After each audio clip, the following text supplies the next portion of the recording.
Hey, this is Jesse from CreateThis. I'm going to show you today how to replace an old triac style dimmer. I believe this is a triac style dimmer. Anyway, it was invented or installed before CFLs and LEDs came out. And replace one of these with a Lutron. What's the model number here? Lutron Caseta PD6WCL. So this is one of the C.L style electronic dimmers for LEDs and CFLs and things like that. So the first step in this process is to turn off the power at the breaker. I've already done that, but just to be sure, I like to test the screws, test kind of in there, and I will do this again after I take the switch cover off because I'm super cautious. Next step is going to be to take off the screws. And usually these knobs just come straight off, so I'm just going to pull. There we go. And we'll poke around with the circuit tester a little bit. See if we can find any live wires. One single beep just means that it's found a conductor and it's getting some inductance, but a continuous stream of beeps means that you've got problems. All right, so time to pull this dimmer out of the wall. Let me actually switch over to a Phillips head for this. It's handy to have more than one screwdriver.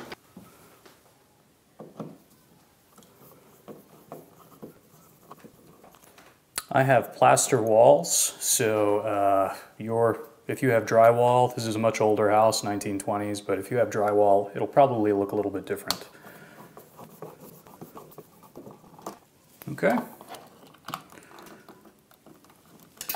And I see immediately that the previous owner, in his infinite wisdom, left the ground connection off.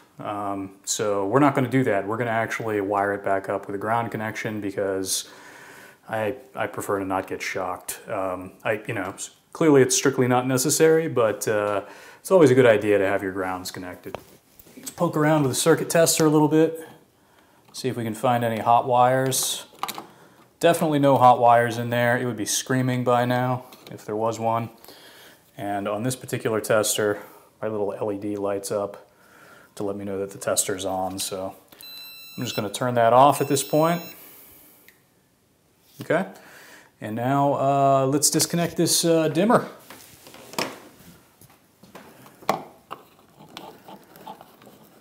Just pull these wires out a little bit so you've got access to them.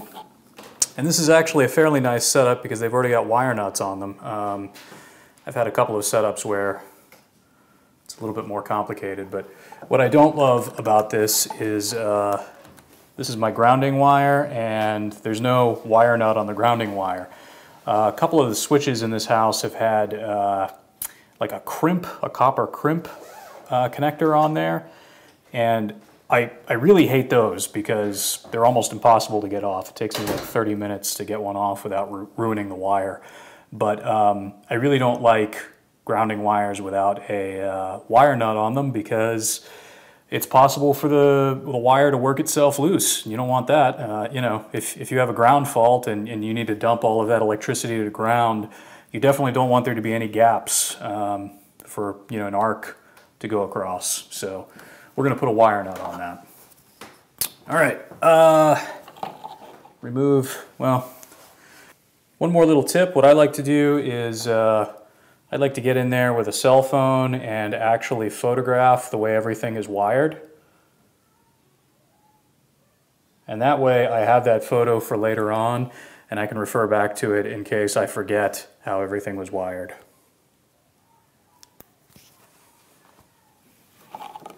This is a really simple switch. It's only got hot and hot, so it's almost impossible to screw it up. But sometimes if you've got a 2-gang box that has 2 switches here, or maybe you've got a switch and a receptacle, sometimes the wiring can get kind of complicated, or if there's like a 3-way switch involved or something like that. So always a good idea to take a picture of it first, that way you can take a look. So this is the package of wire nuts that comes with the Caseta wireless dimmer, C.L dimmer. And, you know, it's nice, it gives you 3 wire nuts, but on my old house, I can only use 2 of these usually. I usually have to use something else for the ground because there's more wires. So what I like to do is I buy, you know, a couple of wire nut packages for different sizes. And if I can fit the yellow ones, I put the yellow ones on. And if they won't fit, then I usually move my way up to the red. So these are pretty cheap. I buy these at Lowe's. Good idea. So as you can see on the new dimmer package, the ground wire, this green wire here, is connected to the chassis of the dimmer. So I'm pretty sure that's soldered on there. It looks like it's just kind of threaded through, but I'm pretty sure it's soldered. And that's the wire that we're going to connect first. All right, so what I'm going to do is I'm going to try to put a large red wire nut on there since these ground wires have already been twisted in the correct direction. We'll see if we can just get this to go right on.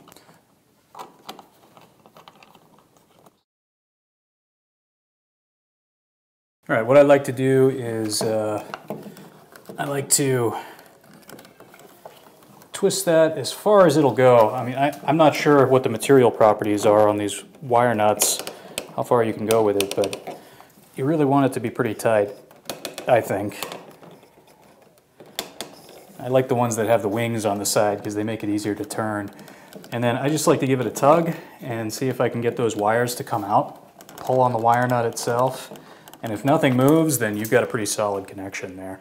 Since this is a ground connection, I don't think I'm going to be putting electrical tape on it, but for the other 2, I'll probably put electrical tape on them just to provide an extra insulation barrier and make sure that no accidental arcing can happen.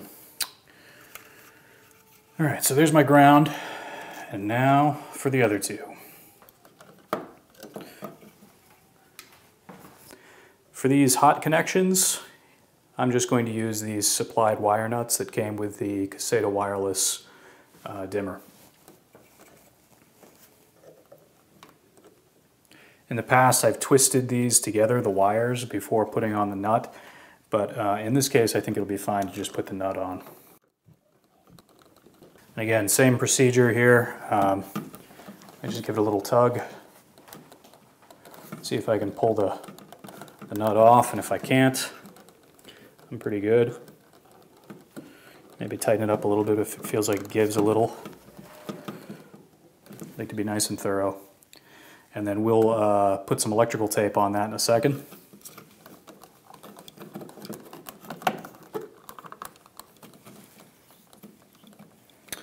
And for the final hot leg, same thing. Give it a little tug, make sure it's not going to come off. Yeah, seems like it's in there pretty well. Okay, so the next step is the electrical tape. I use standard electrical tape, get this at Radio Shack, Lowe's, wherever. I just like to have a pair of scissors, standard scissors. I don't know, if you've ever tried biting through this or tearing it, it's kind of a challenge, so I like scissors. And usually what I do is I just get a length kind of long and I cut it.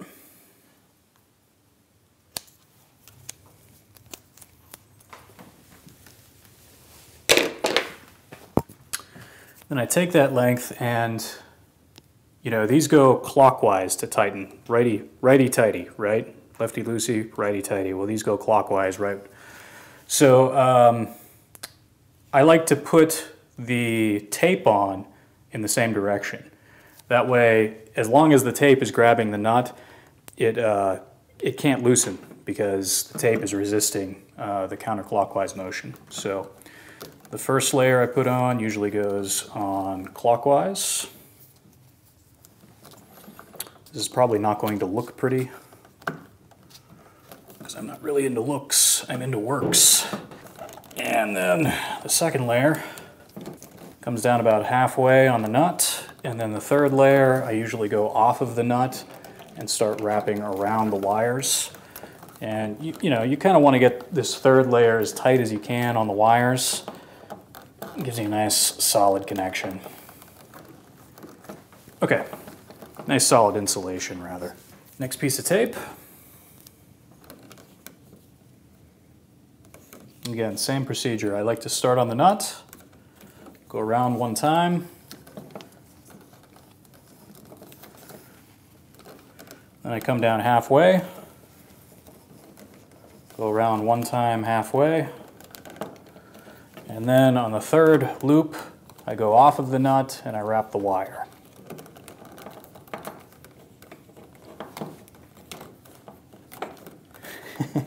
I have no idea if that's proper electrical code or whatever, probably not, but seems to work for me. Okay, and then as long as it's this simple, you've only got, you know, ground and 2 hot wires, all you do is just shove everything back in there and screw everything back on and you're good to go. So let's go ahead and do that. It is often a challenge getting these back into the box. Okay, a good tip for you is some of these old houses have particularly shallow switch boxes.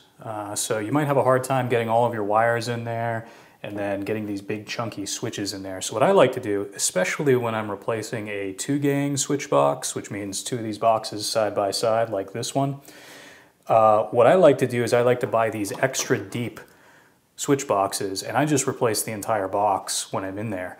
And what that does is it gives me all of this extra room for the wiring, and then this part can be reserved for these big chunky switches.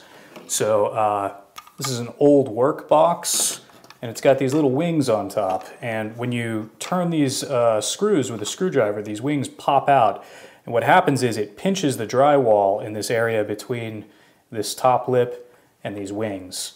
These wings tend to be very flimsy, so be very careful with them. You'll probably break a couple. I recommend buying more than one of these boxes if you're going to do a project, because you'll probably need to, you know, grab the wings off of one of the other boxes while you're in there. And then it's got the same wing set up down there, but these are extremely handy. They'll save you a lot of hassle and frustration as long as the wings work. So, good tip. All right, so now we're going to try to manhandle this thing back in there.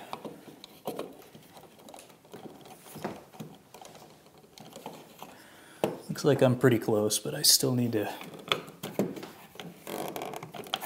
make some room. Okay, that's a perfect fit. All right, so this is easy. All we do now is we take the screws out of the package. These screws go through the little opening here, not the top hole. Top hole's for the faceplate. Just screw that into the back box.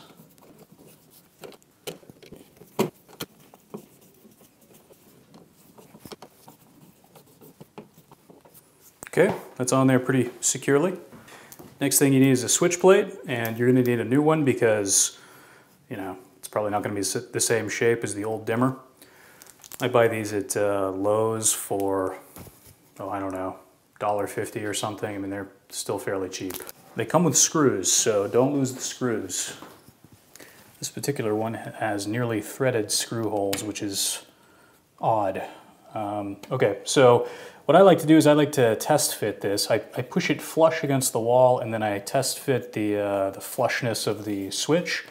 This particular one is too recessed right now. There's a little bit of a lip there.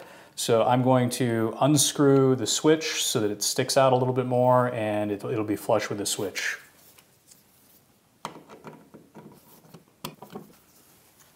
Then just try it again. Still needs to come out a little further. They probably make shims for doing this. I've just never run across them. Okay, and that's pretty good. So at this point, we'll just drive these screws home. Nice. That came together nicely. Okay, so now we're ready to turn the power back on. Okay, turning our power back on at the breaker box. there we go. Got a working switch. It's pretty awesome.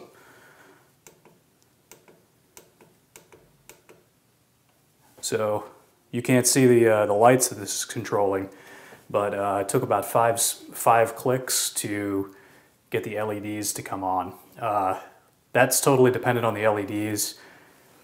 I've seen them come on with 1 click. I've seen them come on with 4, 5. You know, it just depends. A lot of the older style dimmers, I think, were configurable, so they had like a minimum and a max. I don't know that these have that for the LEDs. But the cool thing about these is, okay, so the cool thing about these dimmers is I can take the Lutron dimmer box, I can turn it around, and because I have a Wink hub, which is like a home automation controller, I can start up my Wink app here. I can click on scan barcode, and then I can navigate over top of the barcode here. It automatically focuses, it loads, and it gives me information about how to connect this Lutron dimmer to my Wink hub, which is pretty cool. And the process is super simple. I just click next a couple of times. It says Wink hub is ready. And it says when the light on the dimmer is slowly blinking, press the bottom button until the light blinks quickly. When they first said that, I thought that they meant on the app, but what they really mean is on the dimmer. So you can see that the light here is blinking, or maybe you can't see it, I'm not sure, but it is blinking. So we're just going to hold down this button here.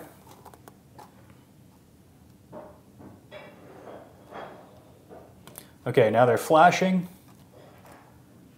And it's probably going to turn off more than once. It usually does. It's off, it's on. It's off again, it's on again.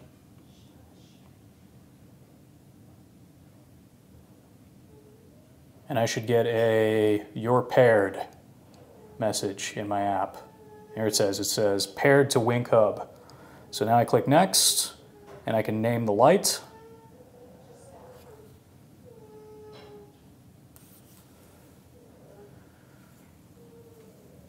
I'm going to call this one my dining room.